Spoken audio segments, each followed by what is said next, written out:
புஷ்பா 2 வந்து ரிலீஸ் ஆகி மக்களுக்கு எதிர்பார்த்ததை விட அதுக்கு மேலேயே ரொம்ப நல்ல வரவேற்பு குடுத்துருக்காங்க மக்கள். அதேபோல 1000 கோடி வந்து வசூலாகியிருக்குன்னு சொல்லியிருந்தாங்க ஃபர்ஸ்ட் வீக்ல.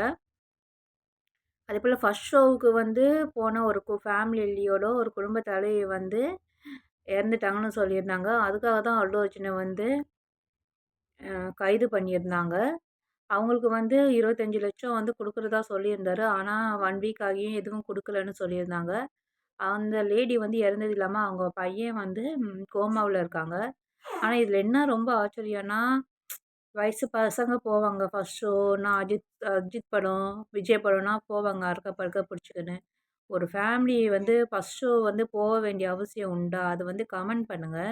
ஏன்னா எனக்கும் ஃபேமிலி இருக்கு, பசங்க இருக்காங்க. நான் இதுவரையும் ஃபர்ஸ்ட் ஷோ வந்து எந்த படத்துக்குமே நான்லாம் போனதில்ல. ஒரு குடும்ப தேவைக்கு அதுக்கு போல போ வேண்டியிருக்கா? இந்த மாரி ஒரு இது தேவையா? ங்கிறது ரொம்ப யோசிக்க வேண்டியது இருக்கு. ஏன்னா இத பார்த்து நெறைய பேர் கத்துக்க வேண்டியிருக்கு. ஒரு குடும்ப தலைவி வந்து ஏன் அந்த மாரி போனா, அப்ப அவங்க பசங்க எப்படி இருப்பாங்க? அவங்க அந்த அம்மா பண்றத பார்த்து தானே கத்துக்குவாங்க. நெக்ஸ்ட்டு அந்த அவங்க பசங்களும் அதே போல தான். ஓகே ஃபர்ஸ்ட் ஷோ வந்து ஒரு மூவி ரிலீஸ் ஆச்சுன்னா, ஃபர்ஸ்ட் ஷோ போகணும்.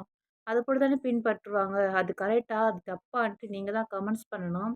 ஏன்னா நம்ம வந்து ஒரு என்டர்டெயின்மெண்ட்டுக்காக தான் படம் பார்க்க போறோம். அதுக்குன்னு ஃபர்ஸ்ட் நாளே ஃபர்ஸ்ட் ஷோவே போயிட்டு உழுவணும், அறக்க பறக்க அந்த கூட்டத்தில வந்து உழுவணும், போயிட்டுக்கிட்டு அது பண்ணணுன்ட்டுலாம் ஒண்ணும் இல்ல. ஒரு மூவினா நம்ம மைண்ட் ரிலாக்ஸா போயிட்டு பார்த்துட்டு, ஃபேமிலியோட நல்லா என்ஜாய் பண்ணிட்டு வரதுக்காக தான் மூவிக்கே போறோம். இந்த மாரி என்ன சொல்றது? அறக்க பறக்க இந்த கூட்டத்தில போயிட்டு டிக்கெட் வாங்கி புக் பண்ணி, போயிட்டு வரணுன்ட்டுலாம் அவசியமே இல்ல.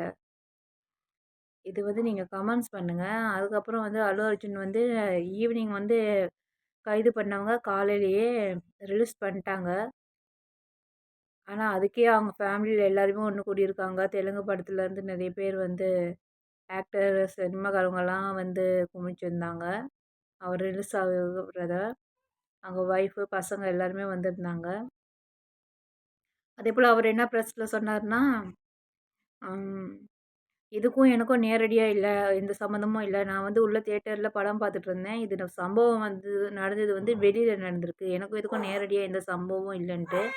ஆனா, தெலுங்கானாவோட முதலமைச்சர் வந்து என்ன சொல்றாங்கன்னா, நீங்க வந்து இங்க வர்றேன்ட்டு ஃபர்ஸ்ட்டே போலீஸ்ட்ட வந்து அனுமதி வாங்குனீங்களா? அப்படிதான் கேட்குறாரு. அனுமதி வாங்குனீங்களா? இவரு வந்து சாதாரண ஒரு நடிகர் தான். நீங்க எல்லாருமே நான் அல்லு அர்ஜுனன கைது பண்ணிட்டீங்கன்னு பார்க்குறீங்க. ஆனா ஒரு உயிர் போயிட்டுருக்கு. அந்த அம்மாவ பத்தி யாருமே பேசல. அவங்களும் நம்மளோட ஒரு குடிமக்கள் தானே! அவங்களோட உயிர் போயிட்டுருக்கு. அவங்க பையன் வந்து கோமாவுல இருக்காங்க. நாளைக்கு அவங்க பையன் வந்து கேட்டா யாரு பதில் சொல்றது? அம்மா எங்கன்னு கேட்டா? இந்த மாரி பேசியிருக்காரு. சில பேர் சொல்றாங்க, இதுல அரசியல் நோக்கம் இருக்குன்ட்டு. நீங்க என்ன நினைக்கிறீங்கன்னு கமெண்ட்ஸ் பண்ணுங்க ஃப்ரெண்ட்ஸ்.